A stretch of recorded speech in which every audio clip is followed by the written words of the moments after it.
I just got to do this because it has helped me in the past. But if you like this content at all, just feel free to maybe subscribe, even a like if you're not feeling fully generous to give me a subscribe.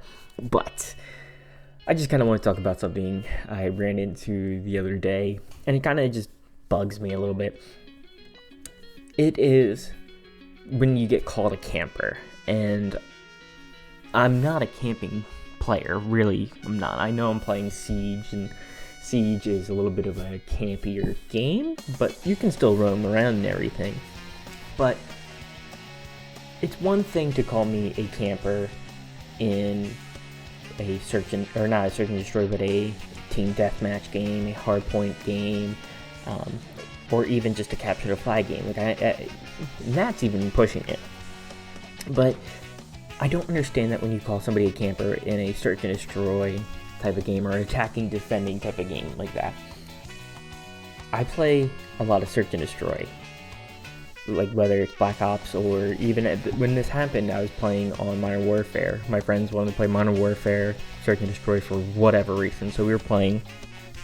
We got in Hack Me Yard, and we were defending. I jump up onto the big old pillar, the smokestack or whatever, and I'm looking down into the center and looking off to the right to see if there's anybody coming into the bomb site.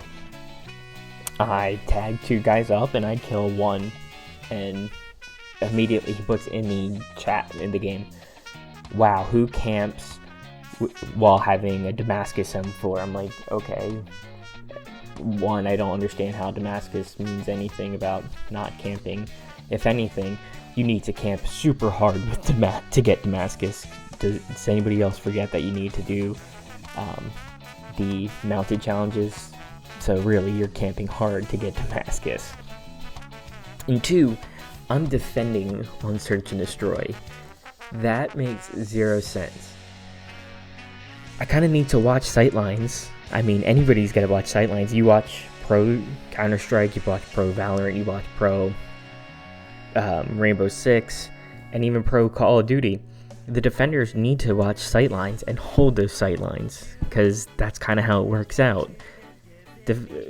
Camping as a defender is not, should not be a big issue. It definitely should not be. And I really don't understand what this kid was getting at. And if I was camping as an attacker, 1, you're not doing anything for your team, and 2, how is that fun? As a defender, what's fun for me is trying to also hide in a certain way to where I can hold the line or hold a sight line or a bomb site, not get seen and get easy kills. That's fun for me. Same thing with Rainbow Six, which is what you're watching, which is my favorite event, is the all pink game mode. As you can see, I'm not fully camping. If anything, I'm watching sight lines, watching things go, and getting information, and then I go for my roaming kills. It's very different. It plays very different, and that's just kind of how it goes. Once it starts snowballing, then I'll push even harder.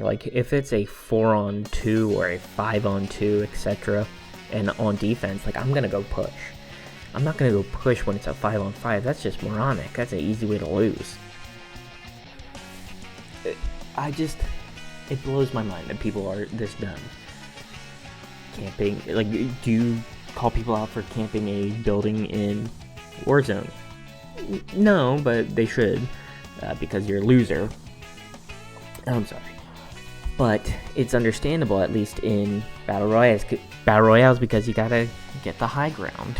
You win a lot of the games and a lot of fights just for having the high ground.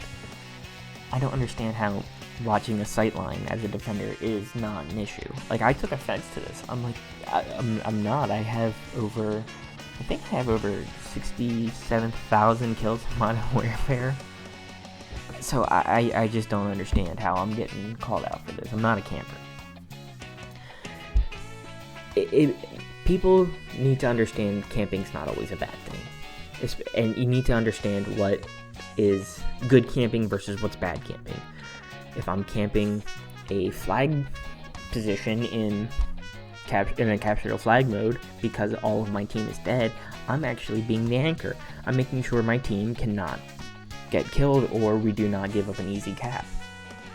Same thing for holding center B on a map, on a domination game. There's a good camp and a bad camp. So if I'm holding back when I don't need to, that's a bad camping. But if I'm holding a point of contention, I just gotta hold it. So, that's my little rant. It's over. I'm gonna let you watch the rest of this gameplay because I don't think there's much longer. It's a great 3-0 win. I'll catch you guys in the next one. Bye.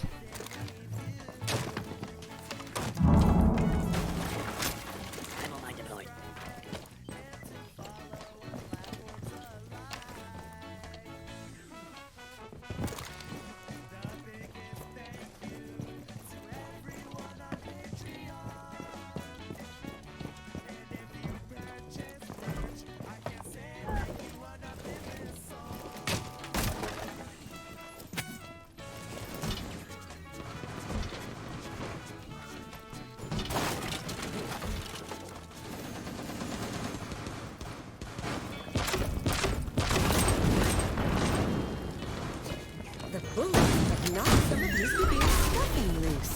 Sadly, Mr. Bear would later die of stitching-related injuries.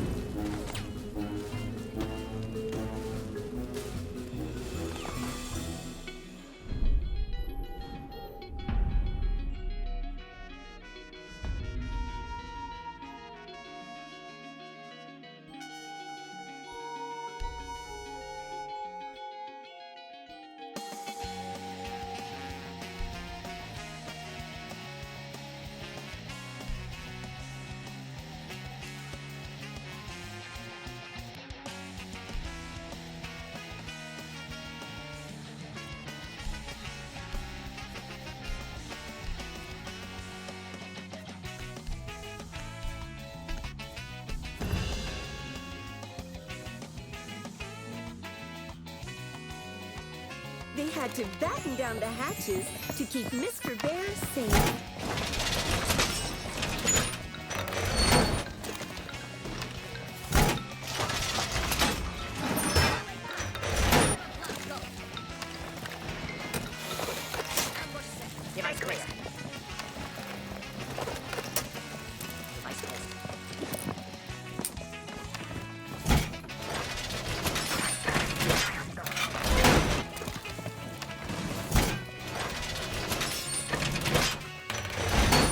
Seconds to playtime. A new spy spotted Mr. Bear. 5 seconds left. Now they knew where Mr. Bear was, and they were coming for him.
beaten.